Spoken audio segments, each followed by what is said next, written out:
Kai pasprukau nuo kirchės išsėdėjęs virš metų nuo Gaetos netolies, taip šią vietą praminė Enėjas, aš pajutau, kad nieks nenugalės nei meilė tėvui, sūnui, žmonai, mielai, nei didis ilgesys gimtos šalies, to amžino troškimo mano sieloj, pažint pasaulį, žmonės jų aistras, duot peno savo džiugesiui ir gėlai.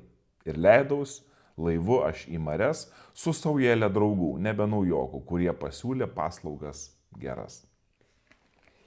Dieviškoji komedija, Dantė, 26 giesmė ir čia mes sutinkame Odisėją. Ką tik tais paskaičiau, tariamus Odisėjo žodžius, kuriuos užrašė Dantė. Ir Odisėjas yra toks personažas iš graikų mus pasiekęs, kad jo negali ignoruoti ir Dantė jo neignoruoja. Šiais metais Kristoferis Nolanas išleidžia filmą ir visi jo laukia. Kuris taip ir vadinasi Odisėjas, apie Odisėjo keliones. Ir jau tas filmas, dar jam nepasirodžius, jau yra pilnas kontroversijos dėl tų trumpų ištraukų, kurios yra išplatinamos internete apie būsimą filmą. Žmonės diskutuoja, ginčijasi, kas vaidina, ar teisingai buvo pasirinkta, ar neteisingai. Netgi tai, kokios yra spalvos kino filme, apie tai žmonės netgi diskutuoja, ar jisai linksmas, ar niūrus, kokie yra personažų dialogai, visiems rūpi, aišku, galbūt ne visiems pasaulyje, yra ir svarbesnių dalykų, bet Odisėjas mus pasiekia iš graikų antikos, yra žymus keliautojas, karvedys, karalius, jisai minimas Homero Iliadoje, kur yra kalbama apie karus, apie Trojos užkariavimą, bei Odisėjoje, kur yra kalbama apie Odisėjo grįžimą namo. Ir iš tikrųjų, Odisėjui grįžus namo į Itakę pas savo sūnų, tėvą seną ir žmoną, lyg ir, baigėsi jo gyvenimas. Toliau apie jį nieko per daug nėra žinoma. Buvo keletas interpretacijų paaiškinti ir faktiškai Dantė savo dieviškojoje komedijoje, 26 giesmėje, ryžtasi papasakoti tariamas paskutinės Odisėjo gyvenimo dienas. Jisai imasi to tokio didelio užmojo papasakoti, kuo baigėsi Odisėjo gyvenimas, ir tuo pačiu užversti Odisėjo visą gyvenimo knygą, biografinę knygą. Bet kas yra keiščiausia, Odisėja galima, kadangi jis yra toksai netgi vakarų visuomenėje iškilę asmenybė, būtų galima jį sutikti, kaip Dantė rašo, pragaro pradžioje, įžangoje, prieangyje pragaro, kur Dantė sutinka garsius filosofus, visuomenės veikėjus, kurie nors ir Kristaus nepažinojo, vis tik tais gyveno sulig savo dorybėmis ir, kaip sakau, sulig savo vertybėmis. Ir, kaip sakau, Odisėjas yra dalis netgi vakarų visuomenės minties, pasaulėžiūros. Jį galima būtų, daugelis galbūt irgi ten jį apgyvendintų, bet Dantė jį apgyvendina beveik pačiame pragaro dugne. Jisai ima tą iškilę antikos asmenybę, žmogų, kurį visi žino, kuris daugeliu yra įkvėpimas arba kaip metafora tam tikro elgesio, tam tikro požiūrio į gyvenimą. Ir šitą žmogų jis apgyvendina ne kažkur tai jį išaukštindamas kaip vieną iš šviesulių pagonių pasaulyje, bet mesdamas jį kone į paties pragaro dugną. Ir šiandien mes apie tai pakalbėsime. Tai aš Mindaugas Pikūnas, čia tinklalaidė Šventas laikas, joje mes nagrinėjame Bibliją su tikslu pažinti Dievo kelius, suprasti patį Dievą ir žinoma mokytis sekti Dievo keliais. Kodėl Dantė? Aš visą laiką vis primenu, kad Dantė yra kaip geras pretekstas pakalbėti apie tam tikrus dalykus. Ir Dantės personažas vis eina giliau į pragarus, tam, kad galėtų eidamas per skaistyklą pakilti į dangų. Aš suprantu, kad kai kuriems tie pragaras, skaistykla, dangus skamba kaip kažkokie tai ne bibliniai dalykai. Bet čia yra, Dantės dieviškoji komedija yra meno kūrinys, literatūrinis kūrinys, kuris yra, aš sakyčiau, geras pretekstas pakalbėti apie vertybės. Ir Dantės tikslas faktiškai yra toksai išgyventi tam tikrus žmogiškos patirties, jeigu kalbant apie pragarą, išgyventi žmogiškos prigimties gelmes ir jas nugalėti savotiškai, tam, kad galėtum tęsti savo kelionę į Dievo artybę. Taip, skaistykla, pragaras, dangus, tas padalinimas yra toksai didžiąją dalimi viduramžiškas, aš sakyčiau netgi nebibliškas, bet šitoje vietoje aš suprantu, kad čia yra mes nagrinėjame meno kūrinį. Taigi, grįžkime prie Dantės ir dieviškosios komedijos. Ir Odisėjo. Odisėjas mano skaitytoje ištraukoje pasakyta, kad jisai grįžta namo ir faktiškai kurį laiką pabuvęs, gerai, grįžta namo. Homeras pasakoja apie tai, kad beveik 10 metų užtruko karai dėl... Odisėjas buvo įsitraukęs į karus, beveik 10 metų jie užtruko, jis nugalėjo Troją ir Odisėjas yra žinomas už tai, kad už tą arklį, Trojos arklį, ar ne, kurio pagalba jis apgaulė įėjo į miestą ir galų gale tas miestas buvo nugalėtas. Aš jau nepasakosiu apie tą Trojos arklį, turbūt daugelis iš jūsų ir žinote. Bet Dantė mini tokias 3 apgaulės, kurias panaudoja Odisėjas.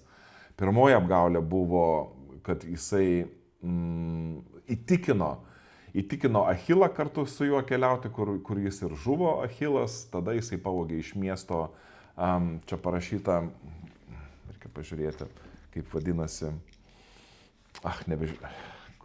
kur čia yra. Jisai pavogė stabą, galima sakyti, Paladę, vadinasi Paladė, jisai pavogė iš miesto tokį saugumo ir jo apsaugos simbolį. Jisai galų nugali miestą apgaulę, pavogė iš miesto tą simbolį apsaugos ir saugumo ir, aišku, apgauna, neapgauna, bet įtikina Achilą eiti kartu su juo, pasinaudodamas savo iškalbą. Bet Dantė, galima sakyti, net čia mato Odisėjo pagrindinę problemą, bet Odisėjas, paskui yra pasakojama, kad Odisėjas, kaip aš jau čia skaičiau, grįžta namo. Ir jo grįžimas namo dar užtrunka beveik 10 metį. Ir galima skaityti, tai 20 metų jisai nebuvo namo, grįžta, suranda tėvą seną, suranda savo sūnų suaugusi, savo mylimą žmoną. Ir čia, kai aš skaičiau įžangoje, jisai sako, nieks, nei meilė tėvui, nei sūnui, nei žmonai nenugalėjo mano noro pažinti pasaulį su visu gerumu, su visu blogumu, su visom aistrom, su viskuo. Ir sako, aš įkalbėjau saujelę patyrusių karių su manim keliauti. Ir tada Dantė pasakoja jo kelionę. Ir jie keliauja viduramžio jūrą, keliauja, priartėja prie Heraklio vartų, stulpų. Tai buvo laikoma tokia kaip ir žinomo pasaulio ribos. Ir sako, aš praplaukiau pro tuos Heraklio stulpus. Taip savotiškai kalbama apie tai, kad Dantės personažas eina gilyn, tolyn į tą pažinimą, į tai, ko nežino, ko nepažįsta. Ir sako, jisai leidžiasi į pietų pusrutulį. Aišku, čia viskas yra labai persipinę su antikinė pasaulėžiūra, kaip buvo suprantamas pasaulis. Bet nes čia šitoje vietoje netai svarbiausia, sako, jisai leidžiasi į pietų pusrutulį, žvaigždės jau nebe tokios, viskas nepažįstama. Bet Dantės Odisėjas įtikina savo karius, kad verta tai daryti ir sako, jie visi užsidegę kaip vienas, pasiduoda Odisėjo įtakai ir plaukia į nežinomybę. Ir užteko tik tais keletos eilučių, kad Dantės Odisėjas įtikintų su juo esančius žmonės leistis į tą tokią nežinomybę ir faktiškai pražūtingą kelionę. Jiems bekeliaujant jie pamatė didžiulį milžinišką kalną, tai yra Dantės pasaulėžiūroje, dieviškosios komedijos pasaulėvaizdoje, tai yra dangaus, skaistyklos ir dangaus simbolis. Ir sako, priartėję prie, sakykime, to dangaus, jie pakliūna į sūkurį ir tas sūkurys juos pražudo ir jie yra ir Dantės per Odisėjas atsiranda pragare. Aišku, čia daug yra simbolikos, galima būtų pasakyti, kad Odisėjas pasirinkęs pažinimą, pasirinkęs, panašiai kaip Saliamonas, jo knyga taip ir prasideda, mokytojo knyga, sako, aš savo širdžiai neuždraudžiau nieko, nusprendžiau suprasti linksmybę, kvailystę, išmintį, viskam atsidaviau, gerti vyną, mylėti su moterim, nieko savo nedraudžiau. Ir Odisėjas faktiškai yra toks, jis nusprendė viską patirti ir galvodamas, kad leisdamas į tą nežinomybę, tirdamas ir tyrinėdamas pasaulį, Dantės Odisėjas tarytum lyg ir turėjo tokį siekį priartėti prie Dievo, suprasti pasaulį, koks jisai yra, bet artėdamas prie išsvajoto rojaus, prie to kažkokio tai amžinybės ilgesio, jis sutinka pražūtį ir atsiduria pragare. Kodėl pragare? Pragare šitame 8 pragaro rato, 8 griovyje. 8 pragaro ratas yra tiems, kurie naudojasi klasta. Ir galima klausti, tai kur ta klasta? Kur ta klasta pas Odisėją? Iš vienos pusės jisai naudoja kalbą. Jisai naudoja kalbą, kad įtikintų savo draugus leistis į tą kelionę. Ir kalba iš tikrųjų yra labai didelis įrankis. Ir galima būtų pasakyti, kad va čia Odisėjas naudojasi savo kalbą, gudriai, siekdamas savo tikslų. Jau aš grįžtu prie to, kad Odisėjas buvo, gudrus žmogus, galima pasakyti, sugebėjo Troją nugalėti pasinaudodamas Trojos arkliu, sugebėjo Achilą įtikinti savo paties pražūčiai. Ir labai įdomu, kad Dantė, stebėdamas tuos pražuvusiųjų sielas pragare, kada jisai susitinka su Odisėju, Odisėjas pas jį ateina tokioj liepsnoj, lyg liepsnodamas. Ir čia Dantė, manau, kad pasirenka specialiai šitą įvaizdį tokios liepsnos. Jis kaip liepsna pas jį ateina. Nes čia mums iš karto primena Apaštalų darbų knygos 1 skyrių, kada šventoji dvasia liepsnos pavidalu nužengė ant apaštalų ir jie gavo kalbos dovaną, kad galėtų skelbti Evangeliją visam pasauliui. Ir čia mes matome Odisėją, jis irgi naudoja kalbą. Jis naudoja kalbą, bet kitų, savo paties ir kitų pražūčiai jis pasinaudoja klasta, taip galima būtų pasakyti. Jo gyvenimo paskutinis puslapis - tai įkvėpimas žmonių siekti žinių, tobulėjimo, bet tuo pačiu pasinaudojimas jais, įtikinimas jų ir pasinaudojimas jais savo tikslų siekime.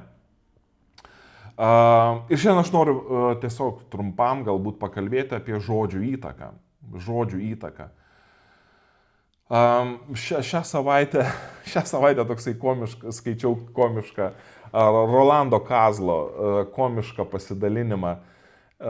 Ir taip kadangi jis tai viešas įrašas, tai aš irgi trumpai pasidalinsiu, daug nepasakosiu, kas žinote, kas nežinote, tikriausiai daugumą žinote, populiarų teatro ir kino aktorių, daugiau teatro, galbūt televizijos aktorių, dabar jisai vis daugiau ir daugiau teatre matomas. Taip jisai savo pasidalinimą Facebook'e ir pradeda: nekalbėk netiesos. Apie melą, ar ne? Nekalbėk netiesos. Sako, tai 8 Dievo įsakymas. Ir tada jisai tęsia: nekalbėk netiesos per mitingus. 8 Dievo įstatymo pataisa ir papildymas. Na čia toksai su humoru. Ir kodėl jisai kalba apie tai nekalbėjimą netiesos, apie nekalbėjimą netiesos per mitingus. Jisai kalba, kad buvo mitingas kažkoksai, tai jisai tik sužinojo iš aplinkinių, buvo mitingas apie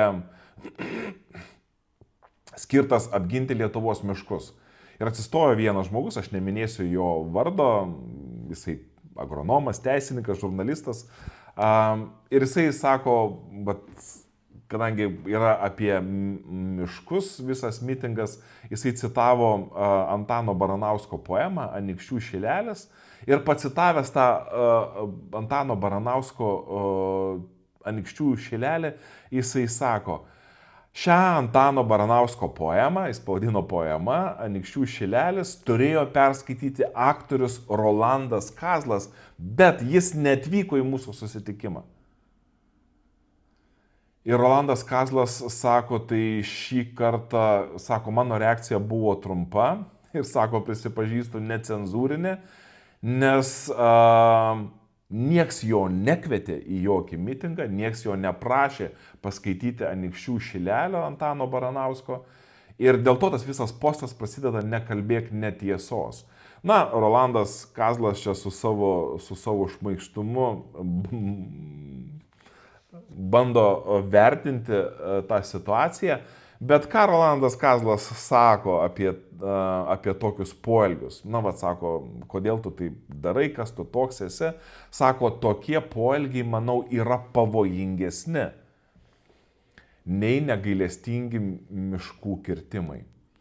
Rolandas Kazlas, ir aš manau, nereikia Rolando Kazlo, mes visi, jeigu taip pasėdėję ir susimastę pagalvotume, mes sutiktume, kad melas, manipuliacija savo žodžiais, iškalbos naudojimas, jeigu tu turi ją, iš tikrųjų didelę, išlavintą, yra labai pavojingas, ne vien tik tais, kad tu faktus neteisingai papasakoji. Rolandas Kazlas čia sako, tokie poelgiai, toks melas yra pavojingesni nei negailestingi miškų kirtimai, nes kertama per žmonių pasitikėjimą. Bendrystė, lietuviška vienybė, solidarumą, kurių dėja beveik nebeliko. Čia Rolandas Kazlas pamato ir pastebi ir įvardina melo pavojų. Tai nėra tik tais neteisinga informacija, tai yra kur kas pavojingesnis dalykas, nes kerta per pasitikėjimą. Ir Dantė Odisėją apgyvendina pasmerktųjų 8 rate, kur visi yra klastūnai, kur visi naudojasi klasta savo tikslams. Ir galima būtų pagalvoti, tai tik ką Odisėjas blogo pasakė, jis tik tais panaudojo įkvepiančią kalbą, sumotyvavo žmonės paskutiniam žygiui, kuris baigėsi pražūtim. Kai kurie dalykai, šitas atvejis, apie kurį Rolandas Kazlas kalba, apie mitingą už Lietuvos miškus, kad juos apginti, nieks nenukentėjo lyg ir, ar ne, tik tais buvo paskleistas melas, kas buvo, kas nebuvo, bet tai kerta per pasitikėjimą. Aš jau kalbėjau anksčiau apie tai ir apie tai vis grįžtama ir vis kalbama. Ir Dantė turbūt Odisėją čia pamini ne veltui, nes jisai suprato žodžių galią. Ir jisai pats parašė dieviškąją komediją, kuri iki šiol yra skaitoma, vadinama unikaliu kūriniu, klasika. Jisai toje pačioje giesmėje, jisai taip rašo apie, galima sakyti, savo talentą. Jisai sako, nors tie vaizdai, jisai kalba apie pragarą, nors tie vaizdai dienų tėkmėj paskendę, tačiau aš visada baisiuosi jais ir mokau savo sielą, net ir šiandien, gyventi vien siekimais prakilniais, kad to, ką Dievas davė jai ar laimė, nepraganyčiau pragaišties keliais. Čia Dantė kalba ir apie save, sako, man šitas pragaras ir tai, tas pokalbis su Odisėju primena, kad ta dovana, kurią man davė Dievo malonė, čia dar jisai pasako, kad galbūt laiminga žvaigždė, ta dovana, kurią jisai turi, netaptų tuščia ir bevaisė, arba kaip čia pasakyta, nepraganyčiau pragaišties keliais. Visi mes turime dovaną. aš turiu kalbos dovaną. Visi. Nėra žmogaus, kuris neturėtų kalbos dovanos. Visi mes galime kalbėti. Kam mes naudojame savo kalbą? Dantė Odisėjoje mato perspėjimą ir savo pačiam. Jisai turėjo iškalbą didesnį negu bet kurie kiti žmonės, rašė nuostabius kūrinius. Bet kam tu tai naudoji? Kam tu tai naudoji? Tai čia vienas toksai kaip ir perspėjimas. Kam tu tai naudoji? Odisėjas tai pasinaudojo savo tikslams. Jam žmonės buvo objektai. Kuris jisai pasinaudojo. Aišku, mes savo tarpusavio santykiuose turbūt nevertiname kaip tokiais, kurie naudojamės kitais, kad kitus vertiname kaip objektą. Bet ar iš tikrųjų? Ar iš tikrųjų mes nevertiname kitų kaip objektų? Siekiant savo tikslų ir nenaudojame savo kalbos tam, kad nepasiektume mums svarbių tikslų. Aš suprantu, kad tai yra jautrus dalykas. Tai čia kvietimas kiekvienam iš mūsų pasižiūrėti, ar mūsų kalboje nėra klastos. Nes velnas irgi atėjo Adomą ir Ievą pas juos kalbėti, atėjo pas juos jų suvilioti pasinaudodamas klastingą kalbą. Per kalbą mes komunikuojam savo pasaulėžiūrą, per kalbą mes ateiname į kitą žmogų. Ir tai yra, mes žinome, kad jeigu tu šauki ant žmogaus rėki, negražiais žodžiais jį vadini, mes tai pavadiname verbaliniu smurtu, negali smurtauti. Bet yra labai subtilus smurtas, ar ne? Kada tu kalbi, pasinaudoji savo kalbą, subtiliai darydamas įtaką kitam žmogui ir naudodamasis tuo žmogumi, sėdamas savo tikslų. Tai čia vienas toks dalykas, bet einant toliau apie mūsų išnaudojimą kitų žmonių.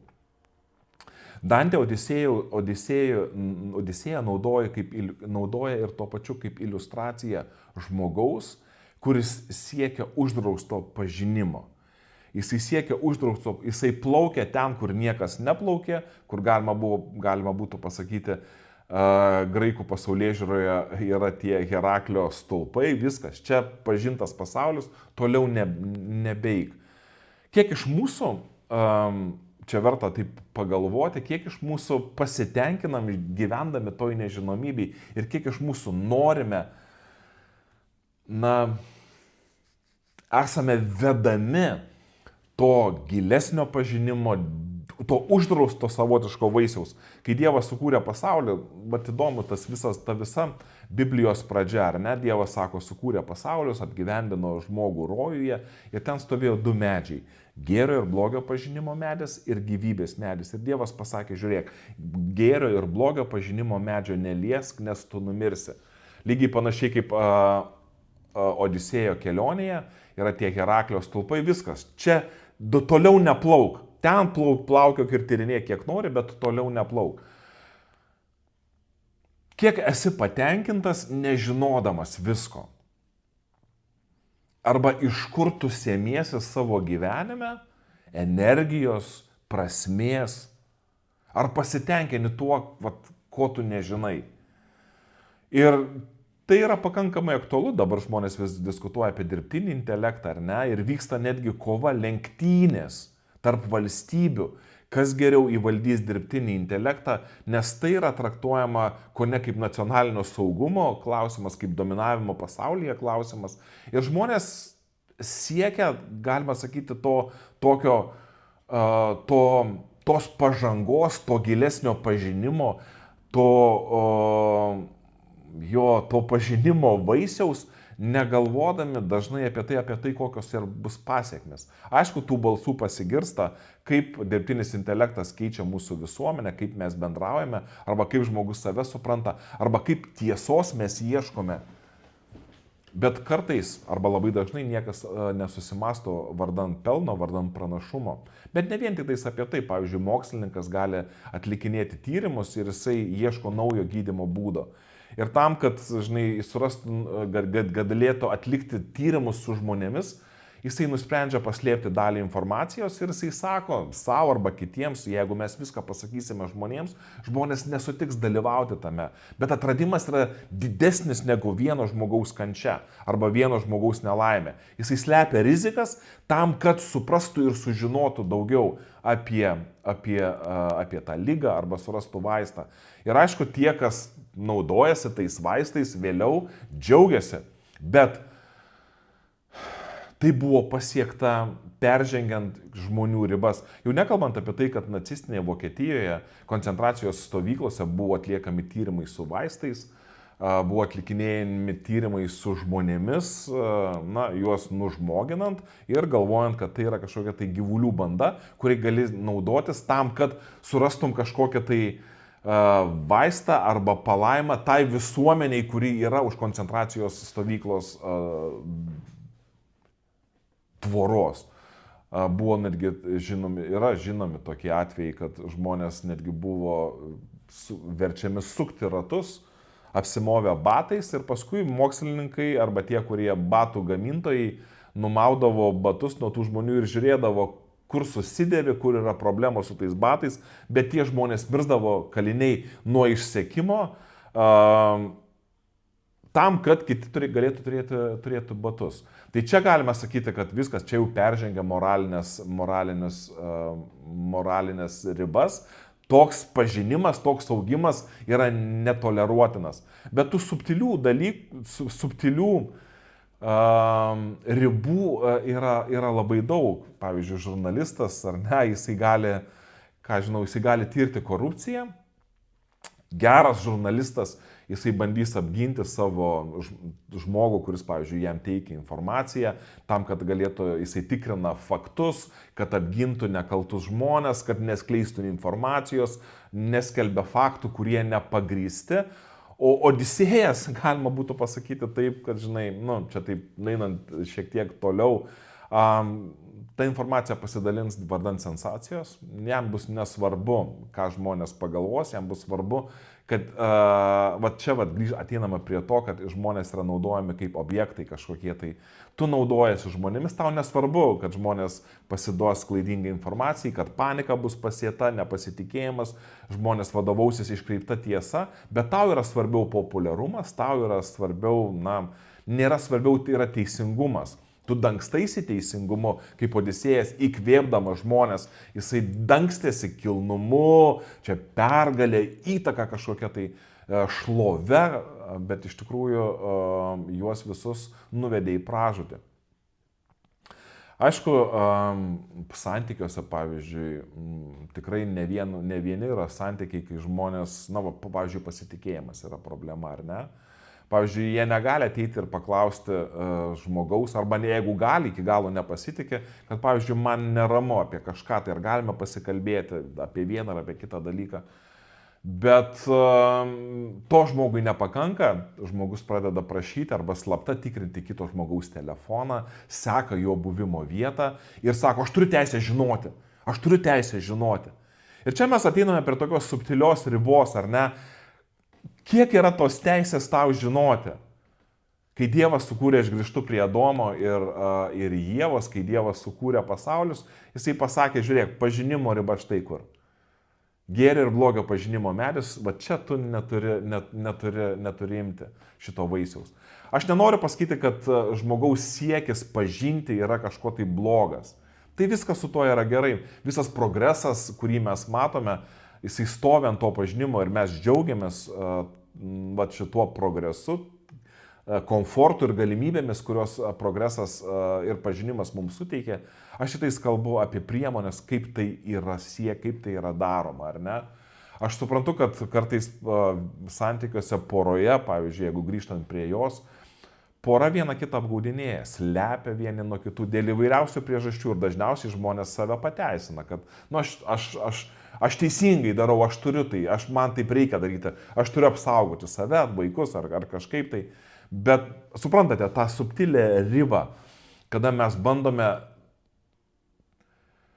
tas ribų santykiuose ribų su kitais žmonėmis jų nepaisyti, jas stumdyti. Arba, pavyzdžiui, gali būti studentas, ar ne, jisai mokosi, jisai studijuoja, knygas ten gilinasi, ruošiasi egzaminam. Tai nori to pažinimo, nori įvaldyti kažkokį tai, nežinau, įgūdį arba įvaldyti kažkokią tai, suprasti kažkokią tai temą. Bet kitas studentas, odisėjiškas studentas, galima būtų pasakyti, jisai gilinasi tam, kad galėtų laimėti ginčus, kad būtų pranašesnis, kad galėtų kitiems pasakyti, kad kitus pažeminti, kad pasijustų pats pranašesnis ir tas pažinimas jį keičia, jisai pats keičiasi. Tai nereikia naiviai tikėti, naiviai galvoti, kad žmogus, kuris siekia to pažinimo bet kokią kainą, jis lieka neutralus ir lieka geras, tyras ir doras. Tas siekis jisai daro įtaką ir pačiam žmogui. Ir čia galima suprasti, kodėl Dantė Odisėją apgyvendina arba meta į pragaro kone dugną, nes tas odisėjiškas tiesos ieškojimas keičia ir pačią asmenybę, ir patį žmogų. Aišku, aš grįžtu prie tų dirbtinio intelekto, bet ne tik tais prie jo, prie technologijų, ar ne, vyksta lenktynės tarp valstybių. Amerika, Kinija, nežinau kas dar, Indija, dar kokios ten, žinai, Japonija, tos labiau išsivyščiusios šalis, Rusija gal jau iškrenta iš šitų lenktynių, na, kažkiek tai, kažkuriuose tai srityse. Tai, na, tu kurdamas kažkokį tai algoritmą arba kurdamas kažkokią tai technologiją, tu galbūt gali galvoti, kam tai pakenks. Kas tuo gali pasinaudoti arba kaip tai gali būti išnaudota. Ir aš suprantu, kai žmogus sukūrė atomą, nesukūrė tą atomą, bet išrado atominę energiją, suprato, kaip reikia skaldyti tą atomą. Ir mes dabar turime vieną iš švariausių energijos šaltinių, atominės elektrinės, bet tuo pačiu dabar didžioji kova vyksta tarp Amerikos ir Irano dėl prisotinto urano, nes yra norima sukurti atominę bombą. Tai mes matome, kad žmogaus pažinimas, jisai visą laiką žmogus balansuoja ant to, kam jisai tą pažinimą išnaudos. Ir aišku, žinai, jeigu tu sugalvoji peilį, su kuriuo galėtų atpjauti duonos, kažkas panaudos jį, kad galėtum nužudyti kitą žmogų. Tai čia nuodėmingos žemės pragaištingas palikimas ir prakeikimas, kurį mes turime. Žmogus piktam gali išnaudoti netgi geriausius dalykus. Bet šiandien aš noriu tiesiog leisti savo pagalvoti, kad galbūt kai koks pažinimas, kažkur tai turėtų būti ribos ir kokios tos ribos turėtų būti. Dėl technologijų ar ne, tai lenktynės, kas bus pirmas ir tai veda pasaulį į priekį, bet aš bijau, kad gali būti per vėlu susimastyti ar neveda tai į pražūtį.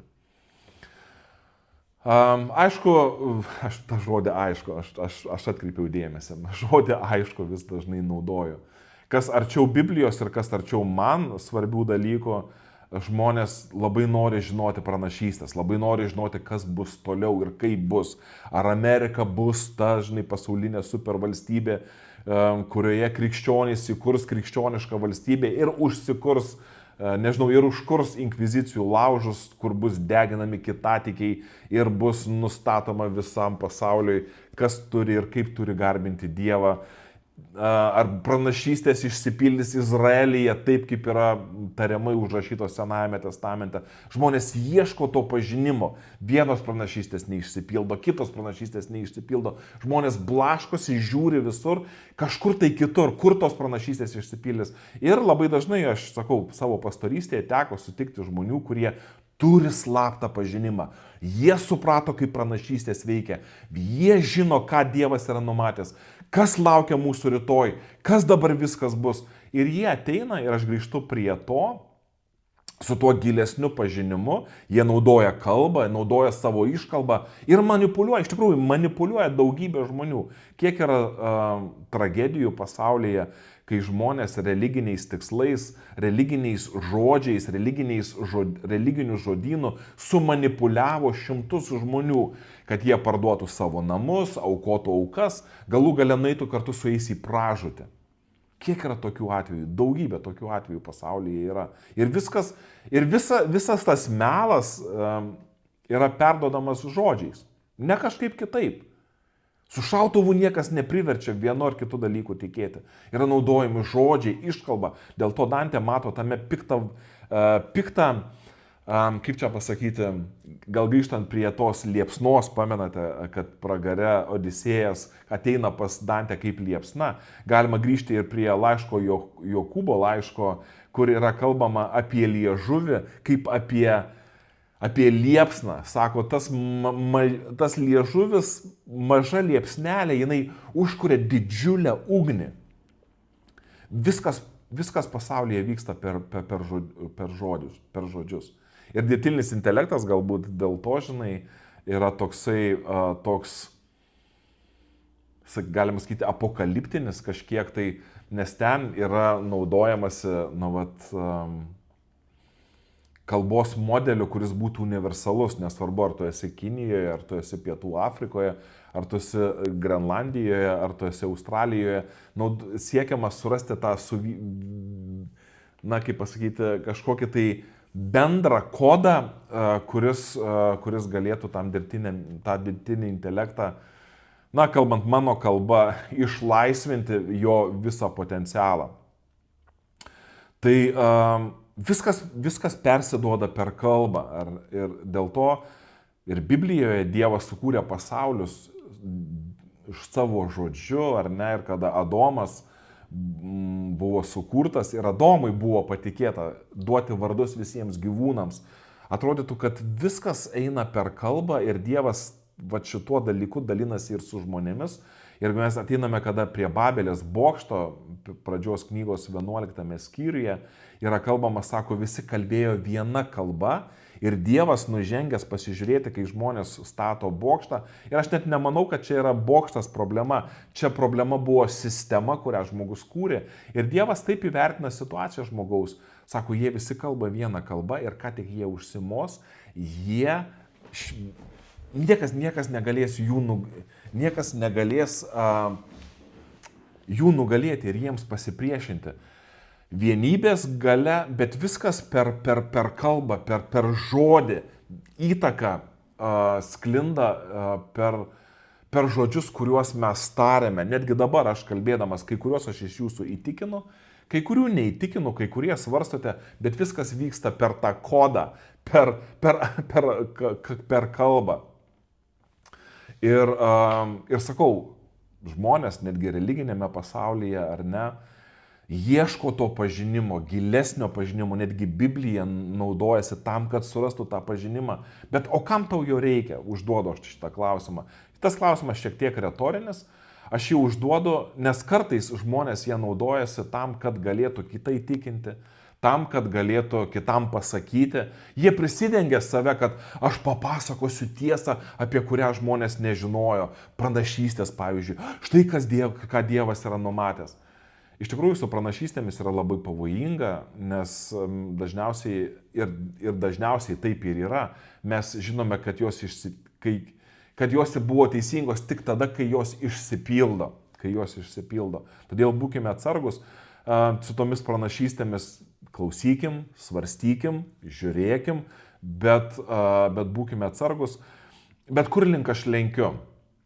Apie tai kalbėdamas apie tą slaptą pažinimą, apie tą norą žinoti. Pirmiausia, pasižiūrėkime savo širdyje, kam mums to reikia. Ar ne tam, kad galėtume jomis pasinaudoti, rodydami savo pranašumą ir su kitu eldamiesi kaip su objektu, kuriam reikia nurodyti, kuriam reikia pasakyti, kuriam reikia paaiškinti, kurį reikia paauklėti, nes aš žinau, tu nežinai, aš tau pasakysiu, kaip reikia daryti.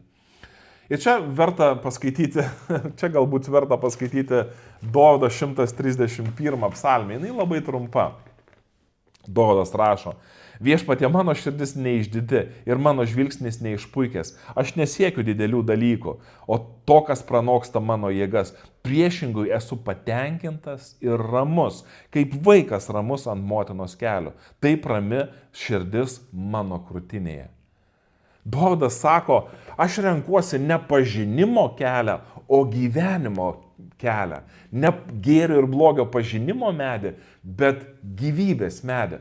Vėlgi, aš nesakau, kad blogai yra pažinimas. Tai, kuo aš su jumis dalinuosi, tai yra dalis pažinimo. Tai, ką Dantė rašo, yra yra prisodrinta jo pažinimo, jo išmonės. Nesakau, kad pažinimas yra blogas, bet grįžtant prie apaštalų minties, apaštalas Paulius laiške Korintiečiams rašė, pažinimas išpučia. Pirmas laiškas Korintiečiams, 8 skyrius, jeigu teisingai prisimenu, 1 eilutė, pažinimas išpučia, o meilė ugdo. Pažinimas išpučia, o meilė ugdo. Taip, siekime pažinimo, labai svarbu žinoti, bet supraskime, kad yra ir ribos. Kito žmogaus ribos, asmenybės ribos, padorumo ribos. Galų gale kai kuris pažinimas, mes norėtume jo greičiau, bet Dievas sako, žiūrėk, įsivaizduokite, žmonės 1000 metų jodinėjo ant arklių, valgė, ką žinau, ant girnų, girnomis malė savo grūdus ir darėsi savo miltus, o dabar mes gyvename tokiame klestėjime. Ir jie to pažinimo, gyveno taip, pažinimas tiesiog netėjo, gyveno tokiame pažinimo lygyje. Ir ką daryti? Ką daryti? Ar tu gali susitaikyti su nežinojimu? Ar tu gali susitaikyti su ribomis, kad tu nežinai? Galbūt ir nežinosi. O kaip gyventi? Siekti pažinimo, melstis, prašyti, skaityti knygas, tyrinėti, daryti eksperimentus, viskas gerai. Viskas turėtų būti žmonių palaimai. O ką daryti, jeigu yra ribos kažkokios ir tu negali pažinti, ar negali peržengti tų ribų? Aš vėl grįžtu prie Odisėjo. Pamenate, aš skaičiau, ką Odisėja savo pasakė. Jisai pasakė, sako, aš pajutau, kad nieks nenugalės nei meilė tėvui, sūnui, žmonai mielai, nei didis ilgesys gimtos šalies, tos amžino troškimo, mano sielui pažint pasaulį, žmonės jų aistras. Odisėjas grįžta namo į savo šeimą ir sako, žinai, aš turiu toliau tęsti savo kelionę. Jis nepasilieka savo šeimoje. Meilė tėvui, meilė sūnui, meilė žmonai nėra tokie dideli kaip meilė pažinimui. Ir čia yra Odisėjo tragedija. Apaštalas Paulius pasakytų, jeigu aš kalbėčiau viso pasaulio kalbomis, jeigu aš žinočiau visas pranašystės, turėčiau visą pažinimą, bet meilės neturėčiau, būčiau niekas.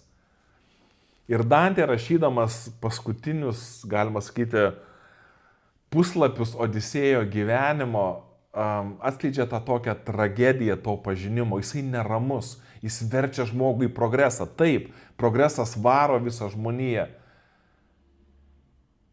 Bet jisai pamiršta tai, kas yra svarbiausia.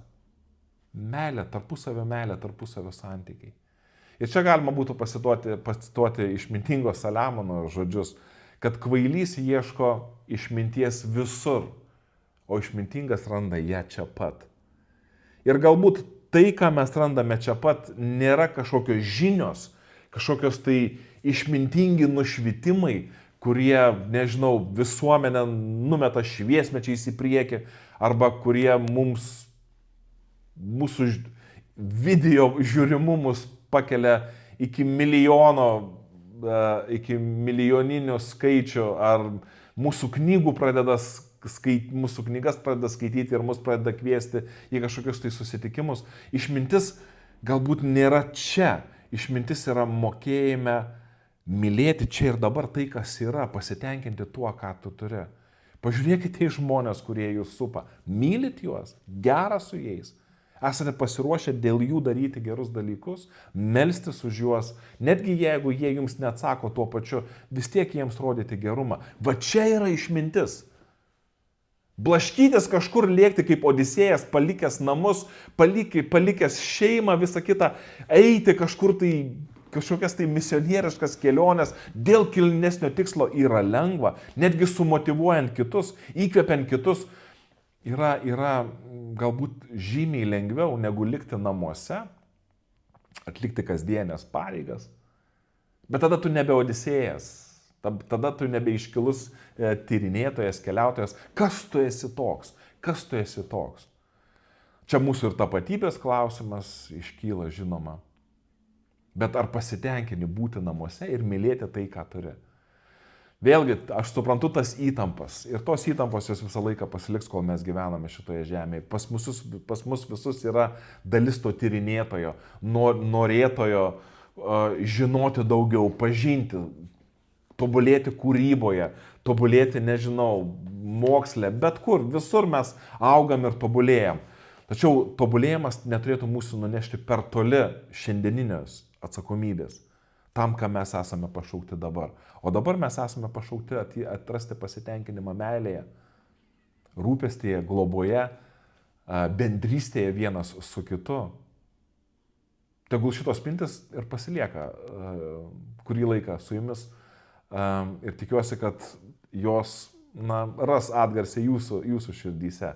Tai aš Mindaugas Pikūnas, čia Šventas laikas kanalas, jeigu patiko, pasidalinkite. Jeigu labai patiko, pamėkite, o jeigu iš vis patiko, galite tapti rėmėju. Tai Dievo palaimos jums, plaukiojant savo gyvenimo jūromis ir atrandant tas ribas tarp pažinimo ir pasitenkinimo, pažinimo, kuris skatina tobulėti, tokio neramybės, nerimo, kuris skatina eiti iš savęs, ieškoti, kokios yra tos ribos, ir pasitenkinimo to, ką tu turi, ir mokėjimo vertinti tai, kas yra tavo kasdienybėje. Sudie visiems ir iki.